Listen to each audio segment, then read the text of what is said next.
ഈ ഒരു multipurpose kitchen tool നിങ്ങൾ കണ്ടിട്ടുണ്ടോ? കണ്ട ഒരു പീലർ പോലെ ഇരിക്കും അല്ലേ?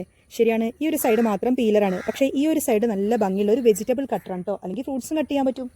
ഞാനിതാ ഇവിടെ ഒരു കുക്കുമ്പർ എടുത്തിട്ടുണ്ട്. ഈ ഒരു സൈഡ് വെച്ചിട്ട് നമുക്ക് ഇതിൻ്റെ തൊലികളൊക്കെ പീൽ ചെയ്യാൻ പറ്റും കേട്ടോ. ഇതാ ഇതുപോലെ ഒരു സൈഡ് നമുക്കിതാ ഇതുപോലെ ഇങ്ങനെ പീൽ ചെയ്ത് കൊടുക്കാൻ പറ്റും.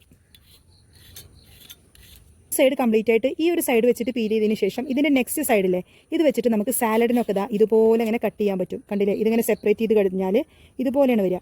ഇത് നമ്മൾ സാലഡോ ഫ്രൈഡ് റൈസൊക്കെ ഉണ്ടാക്കാൻ വേണ്ടിയിട്ട് നല്ല തിന്നായിട്ടുള്ള പീസസൊക്കെ നമ്മൾ കാണാറില്ലേ, അതിതാ ഈ ഒരു ടൂൾ വെച്ചിട്ടാണ് കേട്ടോ ഉണ്ടാക്കാറുള്ളത്. ശരിക്കും നമ്മൾ സാലഡൊക്കെ ഇത് വെച്ചിട്ട് ഇങ്ങനെ കുഞ്ഞു കുഞ്ഞു, അതായത് സ്ലൈസ് ആയിട്ട് ഇങ്ങനെ തിന്നായിട്ടൊക്കെ ഉണ്ടാക്കി കഴിഞ്ഞാൽ നല്ല ടേസ്റ്റ് ആയിരിക്കും സാലഡൊക്കെ.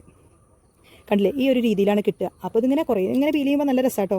ക്യാരറ്റ്, കുക്കുംബർ, ക്യാബേജ് എല്ലാം നമുക്കിതാ ഈ ഒരു സൈസിൽ തന്നെ, അതുപോലെ മാംഗോ ഒക്കെ നമുക്ക് ഈ ഒരു സൈസിൽ തന്നെ ഇതുപോലെ ഇങ്ങനെ കട്ട് ചെയ്തെടുക്കാൻ പറ്റും.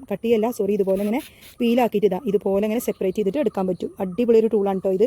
അപ്പോൾ കിച്ചണിലേക്കൊക്കെ ഒരുപാട് യൂസ്ഫുൾ ആയിട്ടുള്ള ഒരു പ്രോഡക്റ്റാണിത്. അപ്പോൾ നിങ്ങൾ ആരെങ്കിലും സാലഡ് ലവേഴ്സ് ഉണ്ടെങ്കിൽ ഈ ഒരു പ്രോഡക്റ്റ് ഒന്ന് സജസ്റ്റ് ചെയ്തോളൂ കേട്ടോ. പിന്നെ ഇങ്ങനെയൊക്കെ കട്ട് ചെയ്ത് കഴിക്കുമ്പോൾ ഭയങ്കര ടേസ്റ്റാണ് കേട്ടോ. സാധാരണ നമ്മൾ കട്ട് ചെയ്ത് കഴിക്കണ പോലെയല്ല, ഈ ഒരു രീതിയിൽ കട്ട് ചെയ്ത് കഴിക്കുമ്പോൾ ഭയങ്കര ടേസ്റ്റാണ്.